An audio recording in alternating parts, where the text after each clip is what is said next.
What's up, YouTube? We're back. It's your boy, maddeststacker, and we're here because I got some constitutional from across the pond.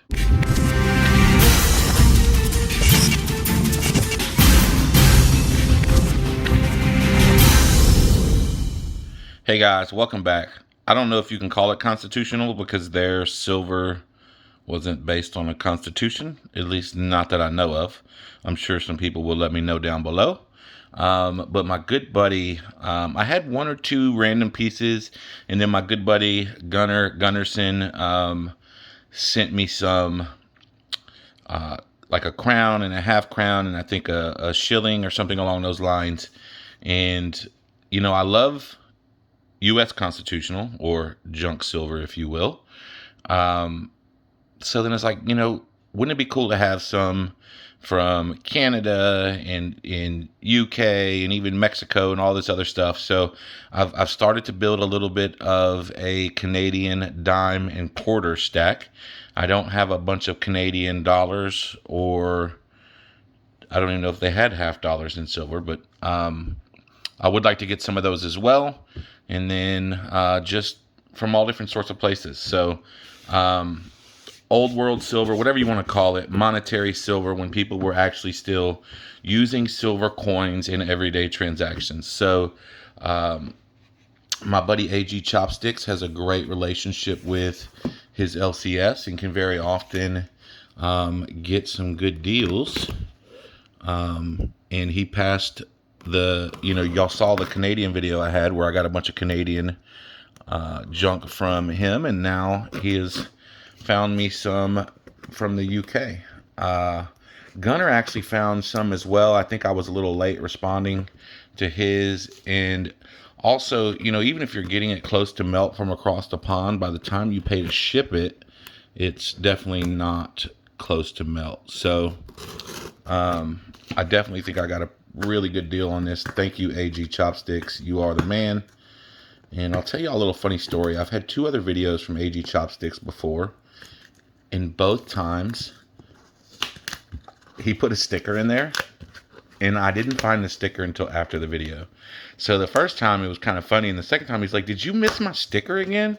And I was like, "Bro, I don't know how this is happening, but it did." So, all right, let's see if we can break into this somehow. Almost there. There we go.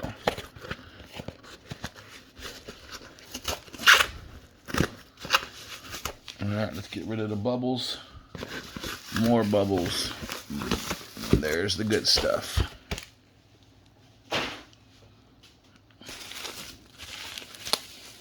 Y'all know I be recycling these bubbles. I ain't never bought no bubbles. I just recycle them all. Alright, here we go.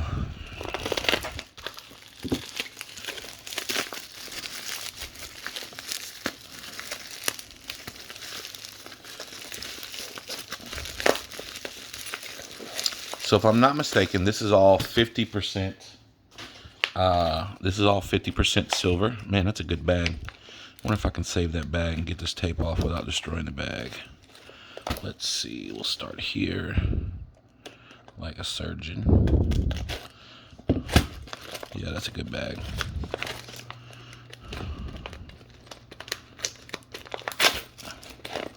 Now it's a sticky bag. Anywho, y'all get the point. All right, let's see what we got.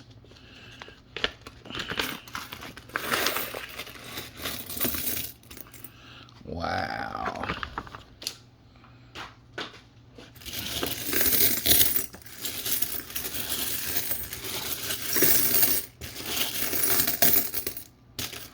This is freaking awesome. So, let's look at some of the stuff we got here. I believe this is this is Australian. He did tell me there would be some Australian in there. So this is a florin from Australia. Let's see what else. This is also a florin from Australia. I'm pretty sure these are all 50%ers. Ooh, look at that bad boy right there. 1929. That's in good shape, y'all.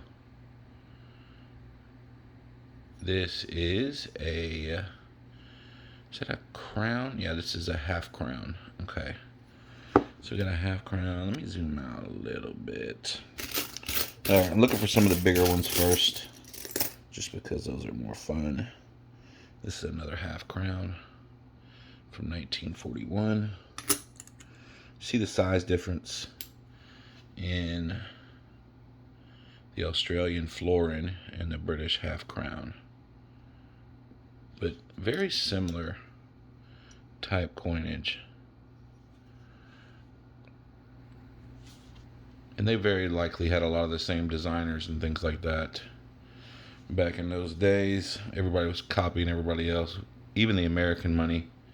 You know, the lady on the Walking Liberty $50 was copied off of a French coin that I've shown here before. Here we've got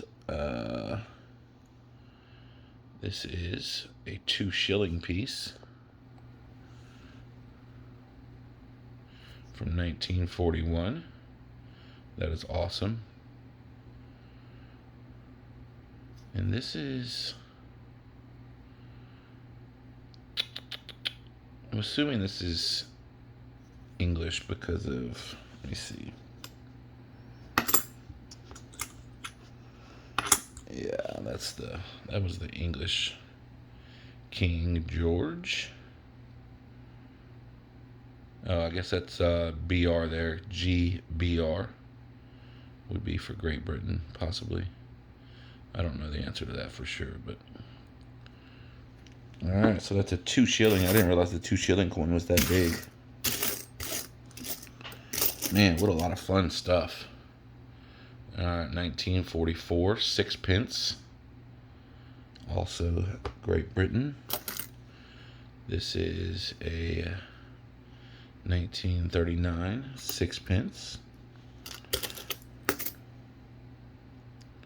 Another 1944 6 pence. And I don't remember all the math and the price off the top of my head, but I will add that when I edit the video. I will tell you what I paid, how much I got, and then I will tell you how many ounces this comes out to, and possibly give you a total ounce update. So this is a 1 shilling. So let's compare the 1 shilling and the 2 shilling. No, that was Australia. This is a 2 shilling. All right, so that's pretty cool. So 1929 and 1941, 1 shilling versus 2 shilling.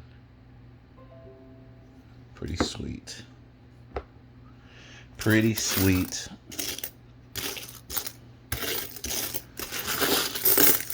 Looks like I'm gonna have plenty of 6 pences and things like that. So my next order is gonna have to be more crowns, half crowns, 2 shillings, and things of that sort. There's another 2 shilling there.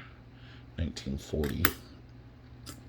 Now the 1942 shilling and the florin are very close in size. Matter of fact, they appear to be the exact same size. So let's compare that to one of our $50, shall we? So smaller than a $50, but definitely bigger than a quarter. So right in between.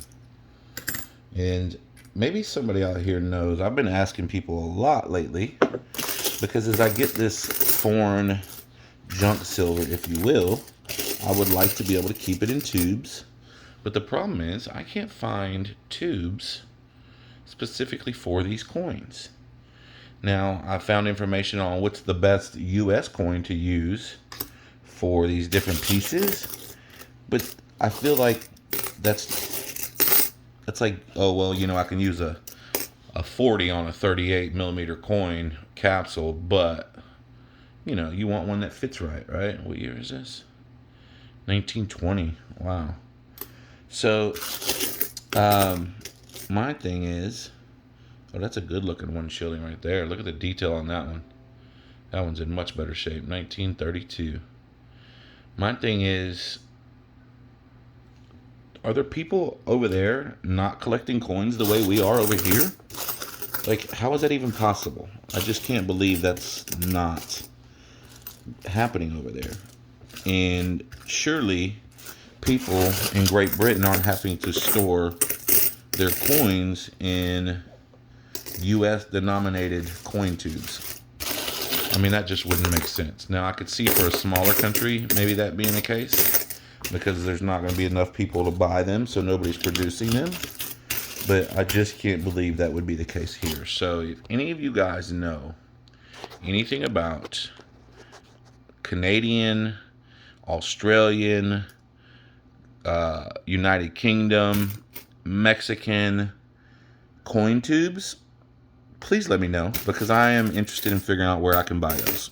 All right, so I'm gonna get all this sorted and in the spreadsheet, and I will give you guys some info here on the breakdown of the pieces and all that good stuff. And then I will give you what I paid, and then I will tell you how many ounces total I got, and then I will tell you what that came out to as cost per ounce.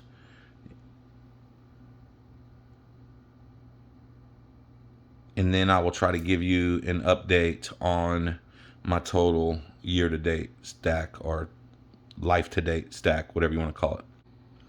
All right, so we've got it all sorted. Let's talk about what we have here. The very first piece that we have, this is a 1930 3p or threepence from the United Kingdom.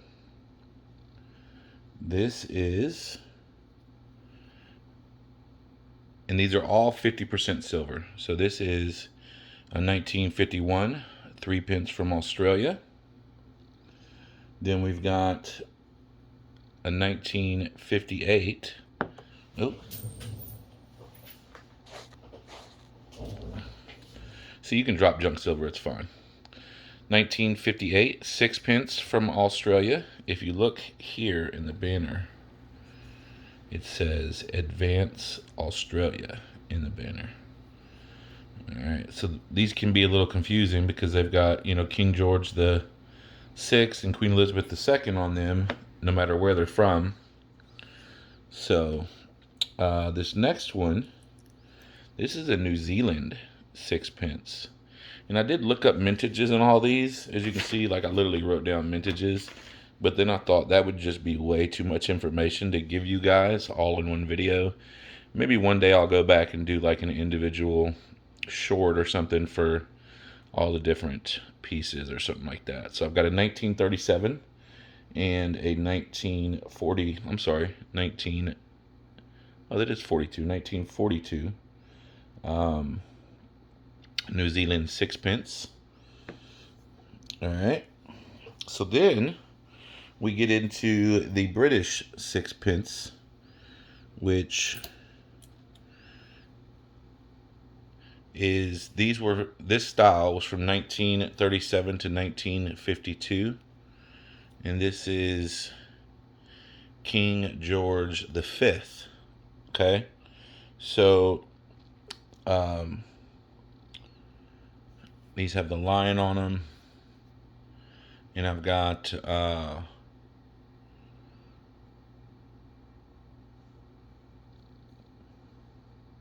sorry, the New Zealand's ones were from 1937 to 1952. These were from 1921 to 1928, and then the reverse changed in 28. So I've got 3 1921s. I've got 4 1922s, 1 1923, 2 1924s, 3 1925s, 5 1926s, and then the last year of this style was 1927. And then the reverse changed to this in 1928. Focus.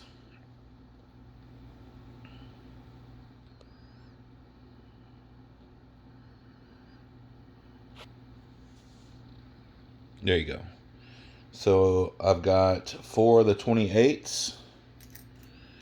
I've got 11 of the 29s, 5 of the 1930s, 1 1931, 3 1932s, 9 1933s, 4 1934s, 7 1935s, and 17 1936s. And then I did end up with a 1957 as well, but that was not silver. It's called Cupro or something like that. It's like a nickel zinc copper mix. A little bit weird. All right. And then it switches from King George to Elizabeth II.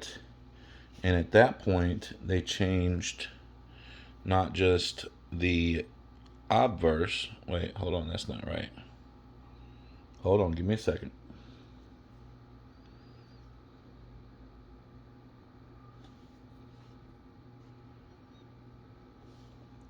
So this is still King George. Something changed. Give me a second. The effigy changed in 26. It was actually, they used to be 92.5 cent silver, and then in 1920 they switched to 50%. So this is actually still King George. So this is 1937. You see the reverse changed.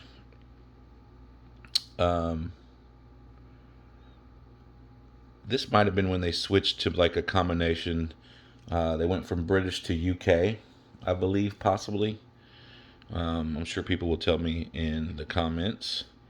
So this one ran from 37 to 46, which was the last year it was silver. So, okay, I am right. They reverse changed in 1936. So in 1937, they started with this new one, and I think that may have something to do with going from Britain to United Kingdom, but I'm not 100% certain on that. If I get that to focus. All right, so 1937. I had 4 of the 37s. I had 6 of the 38s, 7 of the 39s, 3 of the 40s, 4 41s, 13 42s, 22 43s, 21 44s, 10 45s, and 14 46s. And then after that, we have the 1 shilling. And this is 1920. This is King George V, not the 6th. So I've got a 20, a 21, a 29, and a 32. 4 different years on those. And then we go over to the Australian florins. And I've got a 51. Zoom in a little bit on that. A 51. Of course, this is George VI. And I've also got a 55. Oh, no, that's a 53. I wrote that down wrong. So that is a 53. And then, almost the exact same size as I showed y'all before was the 2 shilling coin in the UK. So the florin and the 2 shillings are pretty close in size. I'm assuming they were probably interchangeable in value as well. So that's a 1940 and a 1941. And then the half crowns, I got a 1929 and a 1940. 1941. 1929, 1941. So, all together, I bought all this. It came out to 10.0977457 ounces of silver. And I bought this for $240 shipped. So it came out to $23.77 per ounce, bringing my grand total of my entire stack to 688.3981866 ounces at a dollar cost average of $25.02. which is now above spot. It wasn't for a long time, but since spot dropped pretty low, now I'm above spot. So go figure. All right, guys, I appreciate y'all coming. I hope y'all enjoyed this Premier train. Sorry my video went a little bit long. Hopefully I'll be able to edit some spots out when it's time to edit. But I hope you guys enjoyed seeing all this awesome British, Australian, and New Zealand silver. I will work on tubes of these as I build my stack. So stay tuned. So I hope you guys enjoyed the train today. Shout out to, we'll start with Big Red this time because I forgot him last week. Wild West Stacker, Coin Crew, Will's Treasure, Stacks and Stuff, Pistol Packing Pilot, and the Wolf 56. Got a good crew going right now. Hope everybody has a great weekend, and go hang out with Everyday Opportunity on trade day starting at 3 this afternoon, and we'll see you guys there. And as always, do not worry about fitting in because we are all mad here. Also, if you watched the whole Premier train, you saw a couple keywords in some of the other videos. So what I need you to do is email me at themaddestacker@gmail.com. It's in the description or on my about page. And I want you to tell me the 5 keywords that you saw. And if you email me those 5 keywords, you're going to get a limited edition Premier Train sticker. It's a passenger sticker, and only 50 of them will go out. So you have a chance to get one today. There's no limit on how many go out today. So if 50 of you guys email me, the first 50 will get one. Of course, they won't all mail out right away, but over time, I will make sure to get everybody that participated one in the mail. So look for those 5 keywords. Go back to the videos in the description if you're coming later, and go through those 5 videos and find those 5 keywords. All right? Thanks for hanging out. We'll catch you guys next time.